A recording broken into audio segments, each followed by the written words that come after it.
Cliff Richard, the man once called the British Elvis, seemed destined to live in the spotlight forever. For decades his music filled stadiums, his films filled cinemas, and his smile was everywhere from magazine covers to primetime television.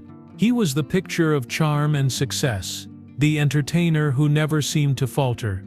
But then, without warning, he was gone. The star who had carried the hopes of a generation, who had broken records and hearts in equal measure, simply vanished from the stage and the screen. Fans were left asking the same haunting question: why? How could someone who embodied music itself just walk away from it all? Now, after years of silence and speculation, the truth has come into focus, and it is not the triumphant tale many expected. The real reason Cliff Richard vanished from the spotlight is far more heartbreaking than anyone imagined. Cliff Richard's rise to stardom began in the late 1950s, when Britain was still recovering from the war and young people were desperate for something new, something exciting, something that felt like their own. That moment arrived in 1958, when Cliff released his first hit single, Move It.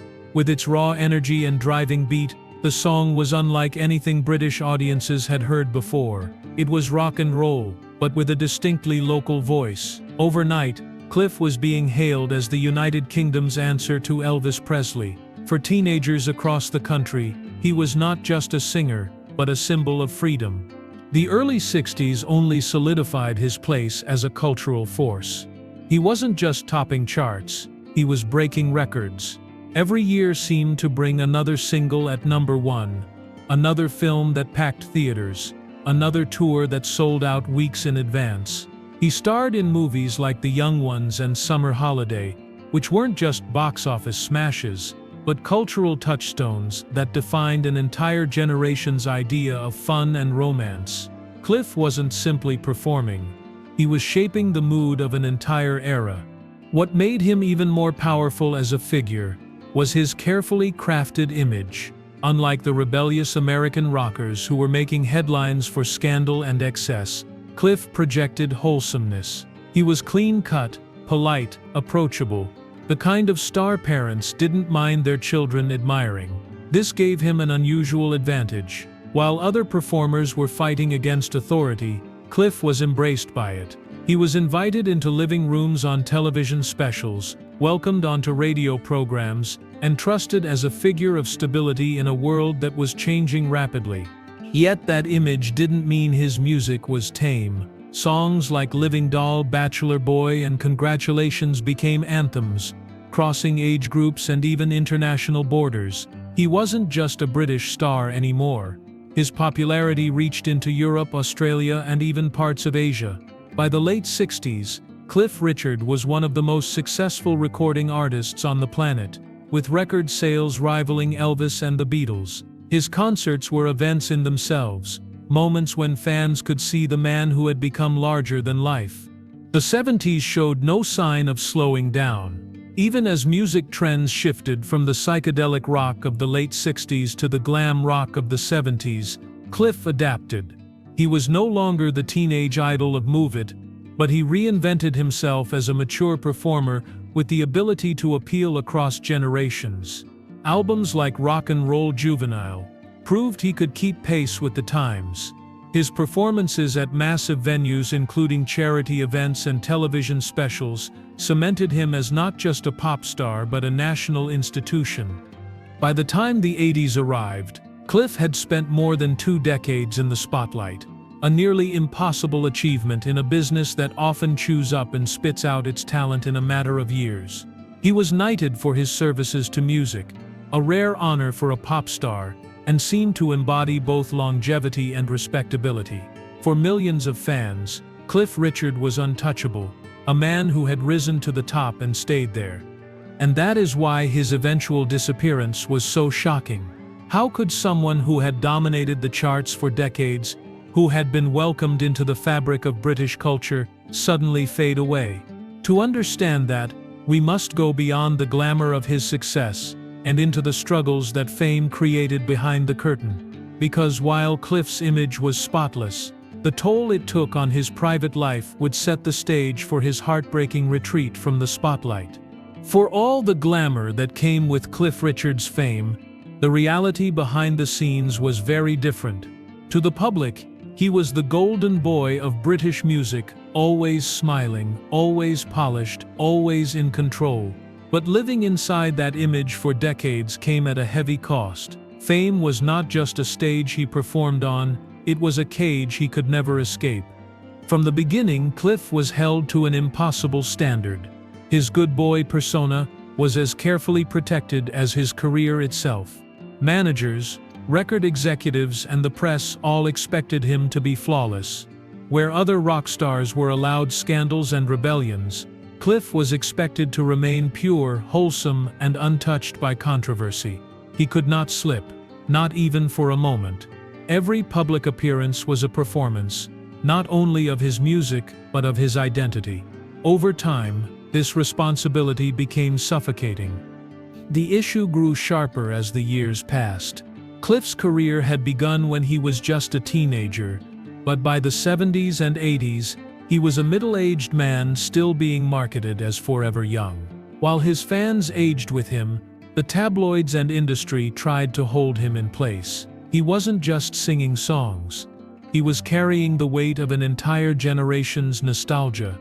That pressure created a growing sense of isolation. No matter how much success he achieved, he was never allowed to simply be himself. Then there was the personal cost. Cliff never married, and the absence of a traditional family life became both a private ache and a public obsession. Journalists asked invasive questions about his relationships, sometimes in cruel or mocking tones. Rumors about his private life circulated endlessly, leaving him in a constant state of defense. For a man who valued his faith and privacy, this was exhausting. He once admitted in rare reflective moments that the loneliness of stardom was sharper than anyone could imagine. His deep Christian beliefs added another layer of tension. While many celebrities of his generation embraced the excess of wealth, Cliff turned toward faith as his anchor. He spoke openly about how his religion gave him strength, but it also set him apart from much of the entertainment world. Hollywood was not built for restraint, and his values often clashed with the industry's relentless appetite for spectacle. Over time, this difference pushed him further and further from the circles he had once thrived in. The constant touring also wore him down. Years spent on the road meant years away from stability, years without a true sense of home. Hotels, airports, and studios became his world, and though the applause was deafening, the silence afterward was even louder. Fame gave him everything he thought he wanted: recognition, wealth, admiration, but it never gave him peace. When the lights dimmed, he often found himself staring into the kind of loneliness that success could never cure. Fans saw the confident performer, but behind closed doors, Cliff struggled with fatigue, doubt, and the growing fear that he was losing himself in the persona others had created for him. The smiling man in the spotlight was real, but only a part of him. The rest of him was weary, longing for something beyond the stage. It was in these cracks that the truth began to emerge. Cliff Richard was not invincible. Fame had given him everything, yet it had also taken pieces of him he could never reclaim. And as the 80s wore on, that tension between public perfection and private struggle grew unbearable. Something had to give. His disappearance from the spotlight wasn't a sudden decision. It was a slow breaking point, a retreat shaped by years of exhaustion. To understand why he walked away, we must look at the turning point, the moment when Cliff could no longer carry the weight of being Cliff Richard. By the late 1980s, Cliff Richard had been in the public eye for 3 straight decades. Very few performers ever reached such longevity, and even fewer managed to maintain their relevance across shifting musical landscapes. Yet by this time, something was changing. The music industry was moving in new directions. Synth-driven pop acts were dominating charts, and younger stars were being marketed as the fresh faces of the era. Cliff was still respected, but he was no longer the center of the cultural conversation. For a man who had once rivaled Elvis Presley in the United Kingdom, this gradual fading from the charts was more than just a professional concern. It was a personal reckoning. Cliff had always prided himself on adapting, shifting from the clean-cut teen idol of the 60s to the polished adult performer of the 70s, and even experimenting with contemporary styles in the 80s. But as trends moved further away from the kind of music he was known for, he faced a painful question: was it worth continuing to fight for a place in an industry that no longer seemed to want him at the forefront? The turning point wasn't a single event, but a series of moments that together made the weight of his fame impossible to ignore. Chart performances began to fluctuate. Once guaranteed #1 singles now sometimes stalled in the middle of the top 40. Reviews grew harsher, with critics dismissing him as outdated. And while loyal fans still filled his concerts, the younger generation was no longer looking to him as their voice. For a man who had defined youth culture in the 50s and 60s, this loss of cultural dominance was deeply unsettling. It wasn't just about music. The relentless scrutiny of his personal life had reached new levels. Every photograph taken without his trademark smile, every holiday spent alone, every absence from the spotlight sparked fresh waves of speculation. The media painted him as either a recluse or a man hiding secrets. In truth, Cliff was simply trying to find space to breathe. Yet the more he tried to step back, the more the press seemed to close in. That pressure became unbearable. This was when Cliff began spending more and more time outside of Britain. In Barbados and later in Portugal, he found something he hadn't known in decades: privacy. Away from the cameras, he could walk along the beach without being recognized, eat dinner without flashbulbs going off, and live without the constant reminder that he was Cliff Richard, the celebrity. In these places, he began to taste the ordinary life he had missed out on since his teenage years. Fans back home noticed his absence. Cliff was no longer appearing on television as often, and his name wasn't dominating the headlines like before. Instead, rumors circulated about why he was gone. Some wondered if he was quietly retiring. Others speculated about health issues or scandals. The truth was simpler, and yet more painful. Cliff was choosing distance. After decades of living for applause, he was discovering how much he needed silence. The turning point had been reached. Cliff Richard was no longer just a star who occasionally took breaks. He was a man deliberately stepping away from the machine that had consumed his life. His retreat wasn't publicized in press releases or announced in interviews. It happened quietly, almost invisibly, as he let the demands of constant fame slip further out of reach. This shift marked the beginning of his vanishing act from the spotlight. But it wasn't yet the full story, because what drove him deeper into retreat wasn't only industry changes or aging. It was the personal battles that followed. Battles that would cut even deeper than declining chart success.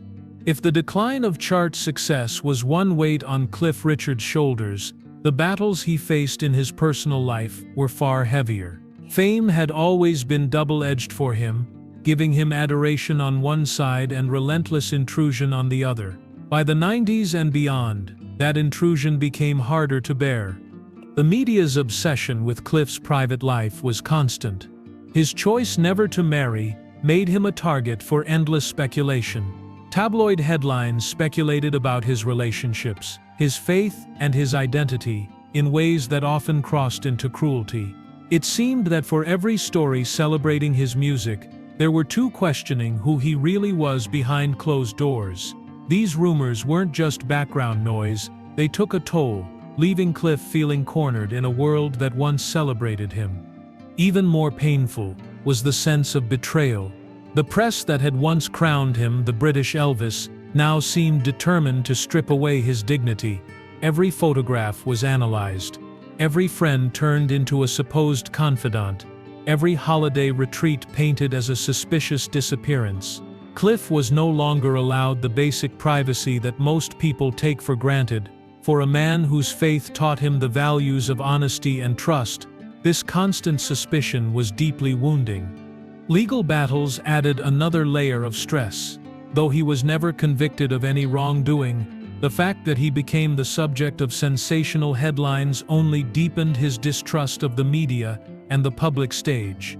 His name, once synonymous with innocence and joy, was suddenly tied to painful accusations. Even when the truth cleared him, the damage lingered. For someone who had built a life on protecting his clean reputation, these moments were devastating. Cliff leaned heavily on his faith during these times. His Christianity had always been a defining part of his identity, but now it became a lifeline. In prayer he found strength. In church he found a sense of belonging that the entertainment industry had long since denied him. His circle of close friends, many of them also guided by faith, became his refuge. Yet while this gave him stability, it also set him apart even more from the entertainment world. The industry thrived on excess and spectacle. Cliff longed for stillness and truth. What the public didn't always see was the toll of emotional exhaustion. For decades, Cliff had been forced to defend himself against rumors, headlines, and whispers. Each battle drained him further. The stage, once a place of escape, became a reminder of the battles waiting once the curtain closed. It wasn't just about being tired of performing. It was about being tired of being Cliff Richard in the eyes of others. By this point, Cliff had already begun retreating to his homes in Barbados and Portugal more frequently. These escapes were no longer just holidays. They were necessary breaks to recover his strength and protect what remained of his peace of mind. In these places, surrounded by sun and quiet, Cliff could breathe again. He could live as a man, not a headline. Still, the scars of these battles remained. Even when he returned to the public eye for concerts or interviews, there was a noticeable change. The sparkle that had once seemed effortless was dimmer. The smile was there, but behind it was a weariness earned through years of defending himself. Fans adored him, but they could sense the strain. The heartbreaking truth is that Cliff Richard's disappearance from the spotlight was not driven only by time or industry changes. It was driven by wounds that fame had inflicted, wounds that never fully healed. And as those battles intensified, his decision to retreat became not just a choice, but a necessity. The next stage of his life would reveal what that retreat truly looked like: a quiet existence far from the stage lights, one that spoke volumes about the cost of survival in the public eye. When Cliff Richard began stepping away from the relentless pace of his career, it wasn't simply a matter of leaving the stage behind. It was about redefining who he was when the music stopped. For decades, his identity had been tied to flashing lights, chart positions, and the expectations of millions. Now in retreat, he discovered something entirely different, a quieter version of himself that few had ever seen. In Barbados, Cliff built more than just a home, he built a refuge. There, mornings were spent walking along the beach rather than rushing to a recording studio.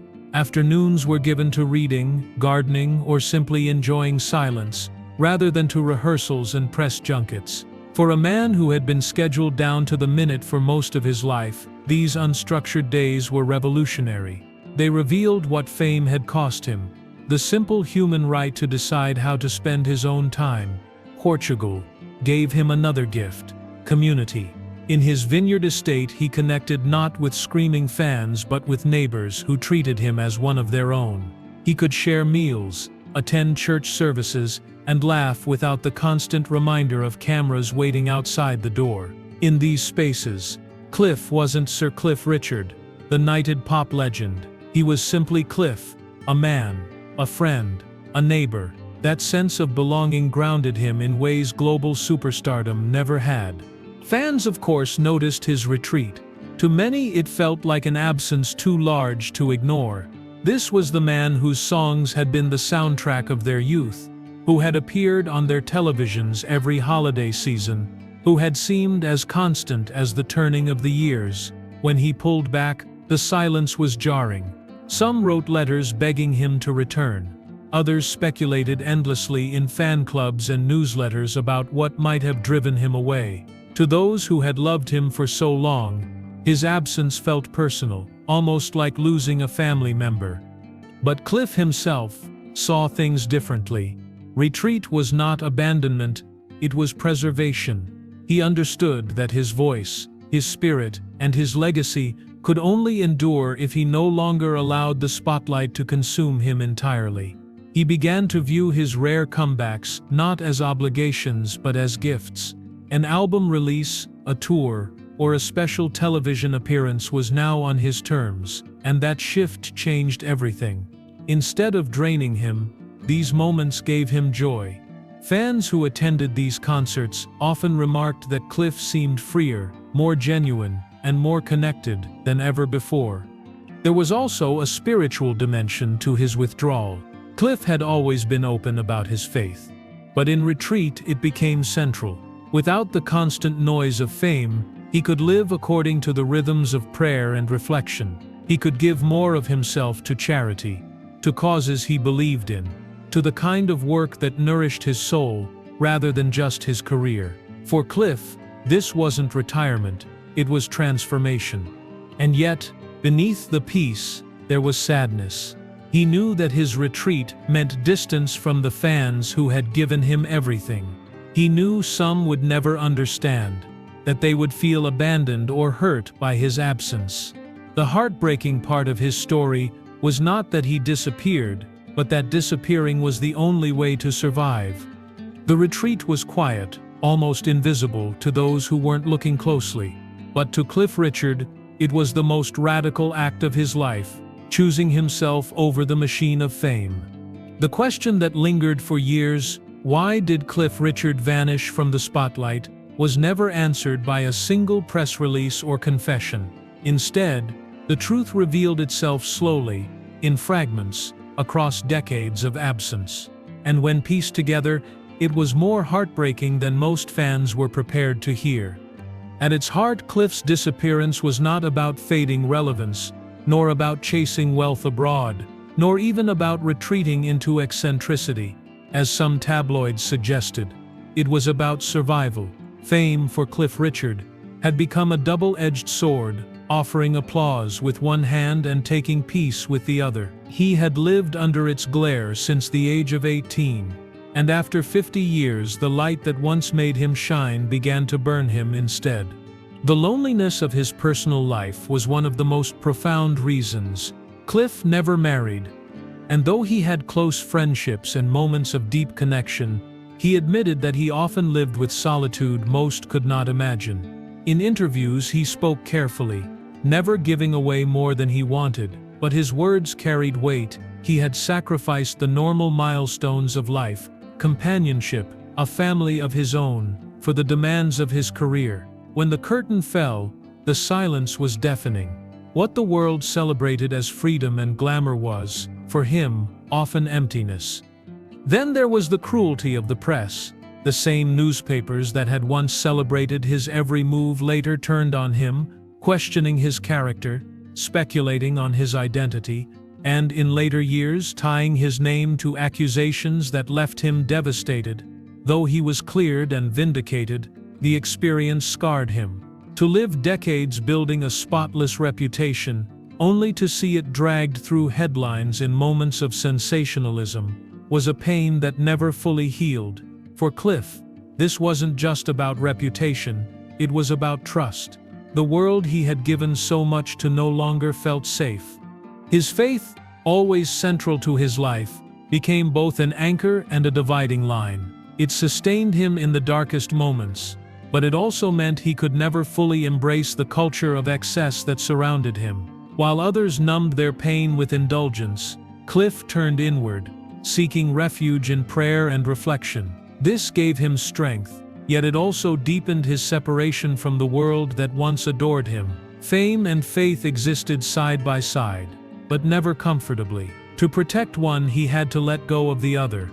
And so the heartbreaking truth is that Cliff Richard vanished from the spotlight, not because he wanted to leave his fans, but because he had no other choice. The stage that had once been a place of joy became a battlefield. The applause that once lifted him became a reminder of the costs he could no longer pay. His retreat was not a rejection of those who loved him. it was an act of self-preservation. For fans, this truth carries its own ache. They lost the constant presence of an idol who had defined their youth, who had been with them through decades of change. Many never stopped hoping for his return. And while he gave them glimpses, albums, concerts, rare appearances, the Cliff Richard who once lived in the spotlight day and night was gone. In the end, what he gained was something more fragile but more necessary than fame: peace. But the cost of that peace was his presence in the lives of millions who adored him. And that, more than anything else, is the heartbreak at the center of Cliff Richard's disappearance.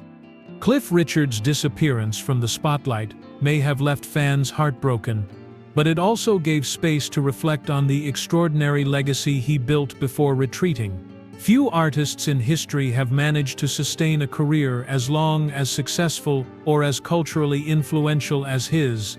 From the moment Move It first shook British airwaves in 1958, Cliff became more than a singer. He became a cornerstone of popular music in the United Kingdom. His career spanned 7 decades, producing over 100 singles that charted in the UK alone, and selling more than 250 million records worldwide. He was the first British artist to truly challenge American dominance in rock and roll, paving the way for groups like the Beatles and the Rolling Stones to follow. Without Cliff, the history of British pop might look very different. He wasn't just part of the story, he was one of its first chapters. Yet what makes his legacy endure is not only his music, but the way he embodied an era. For post-war Britain, Cliff Richard represented possibility. He was proof that the nation could produce its own idols, that its own youth culture could rival the swagger of Elvis Presley, or the spectacle of Hollywood. His films captured the optimism of the 60s, while his songs carried generations through weddings, parties, and everyday life. Even as music evolved, Cliff remained a fixture, always there, always familiar, always reassuring. That constancy is why his retreat felt so profound. To lose Cliff from the public eye was not just to lose an entertainer, but to lose a piece of cultural stability. Fans who had grown up with him felt his absence deeply, as though the soundtrack of their lives had suddenly gone quiet. Yet even in retreat, Cliff's presence lingered. His records continued to sell, his songs continued to play on radio, and his rare comebacks reminded everyone of the voice that had shaped their memories. What also endures is the respect he commanded. Unlike many stars whose careers ended in scandal or decline, Cliff Richard left on his own terms. He chose to preserve his dignity and faith, rather than sacrifice them to the endless demands of celebrity. In doing so, he redefined what survival looked like in the entertainment world. He showed that sometimes the bravest act is not to stay in the spotlight, but to step away from it. For Cliff himself, retreat brought peace, but also reflection. In his later years, he spoke of gratitude for his fans, for his faith, for the chance to have lived a life so extraordinary. Yet his reflections were tinged with sadness. He knew that his choices had created distance, that the very act of saving himself had meant disappointing those who longed for his constant presence. That tension between personal survival and public devotion is at the heart of his story. Today, Cliff Richard's name still carries weight. To some, he is the eternal teenager of Move It. To others, he is the polished balladeer of the 70s. To many, he is the national treasure who stood the test of time. And though he vanished from the spotlight, his legacy shines on through the music, the memories, and the emotions he left behind. In the end, Cliff's story is not only about heartbreak, it is about endurance, resilience, and the cost of fame.